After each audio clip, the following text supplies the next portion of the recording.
जान मुलाकात कलहो, अखिए से दिलवा के बात कलहो। ना दादा हम ना आए।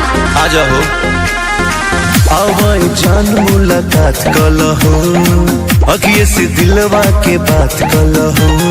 मिल के हम प्यार करो मन करी जितना सुनो का तोरा प्यार